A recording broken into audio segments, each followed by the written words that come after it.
Kita langsung dialog kembali.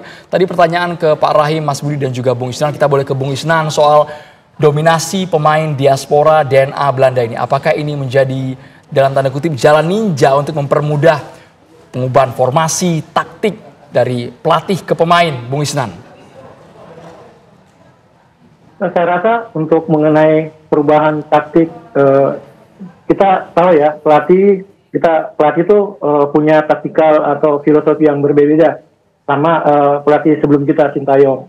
Tentu mengenai pemain diaspora, sebelumnya juga kita mayoritas pemain diaspora. Paling cuman 2, 3, sampai 4 pemain yang main pada era Sintayong. Saya rasa ini tidak masalah. Mungkin Coach Kluivert bisa meneruskan apa yang baik yang sudah dilakukan oleh Coach Sintayong, karena tidak mudah untuk merubah atau merombak mungkin banyak dialog yang nantinya mungkin akan dilaksanakan atau bahkan didiskusikan bersama staf pelatih, direktur teknik di timnas Indonesia.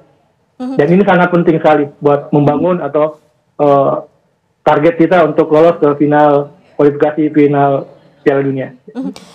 Bung Budi, juga ada beredar kabar bahwa dari media Curaçao sendiri menyatakan bahwa kepemimpinan dari pelatih timnas yang baru ini memang ini sulit diprediksi karena ternyata Patrick Kluivert ini juga sering merubah formasi dan juga taktik di setiap pertandingan yang ia latih.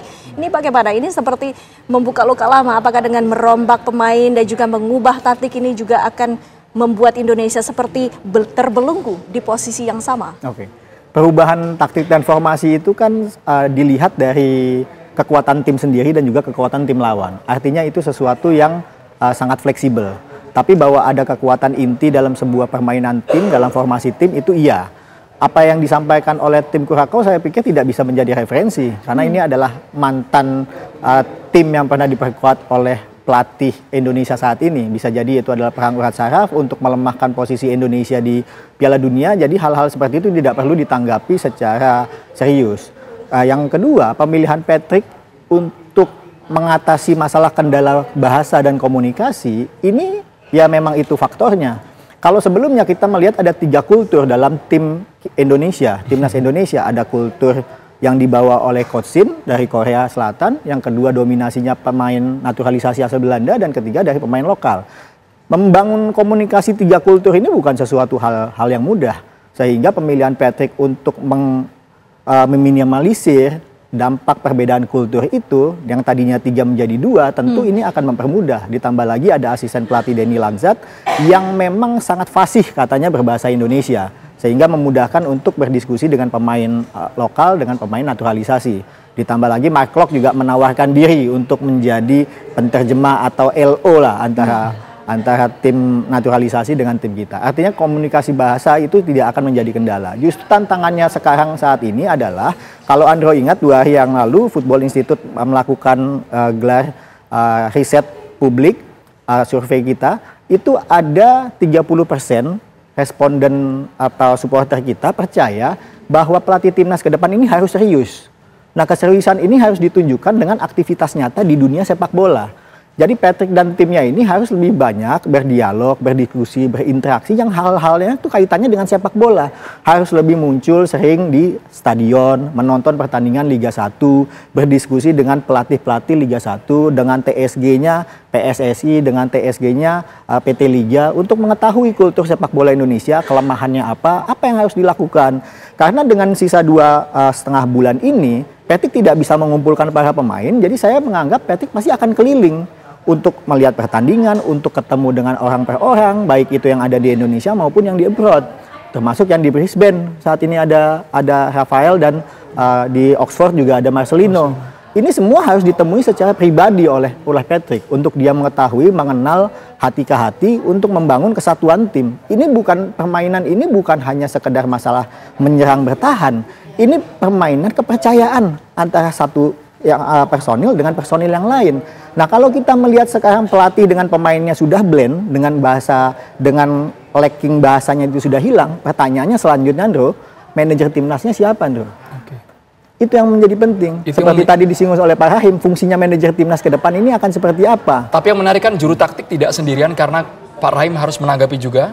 Kluivert ditemani oleh Alex Pastoor dan juga Denny Lanzet. Harusnya dengan waktu yang ada, dengan 3 orang sama-sama dari Belanda yang namanya Piala Dunia itu mungkin Pak diraih. Laga lawan Australia jadi pembuktian Kluivert dan kawan-kawan, Pak Rahim. Ya, jadi kita bisa lihat begini, asistennya dia juga memang cukup baik ya kalau kita lihat dari CV-nya. Cuma kita juga mesti lihat materi pemain kita. Jangan karena dia orang Belanda kita anggap dia kayak Johan Cruyff gitu. Ini pemain apa namanya diaspora kita ini itu kalau di Belanda pemain kelas 2 atau kelas 3 gitu, dan mungkin orang Belanda juga tadinya nggak kenal, tapi karena dia main di Indonesia jadi ada di TV jadi orang kenal. Jangan-jangan pelatih juga tadinya nggak kenal, ya kan? Cuman mungkin ada salah satu pelatih pernah ngelatih Jaye siapa waktu 10 tahun lalu di AZ Alkmaar. 10 tahun lalu tuh Jaye umur berapa? Mungkin umur 20 kali. Sekarang umur 30 barangkali ya. Udah lama. Jadi kita juga mesti tahu diri sendiri lah. Kita ini di mana nih sekarang nih? Ya, kita boleh bermimpi, tadi saya bilang Mbak, kita boleh bermimpi, tapi jangan tidur. Habis mimpi bangun. Jadi untuk kita bisa supaya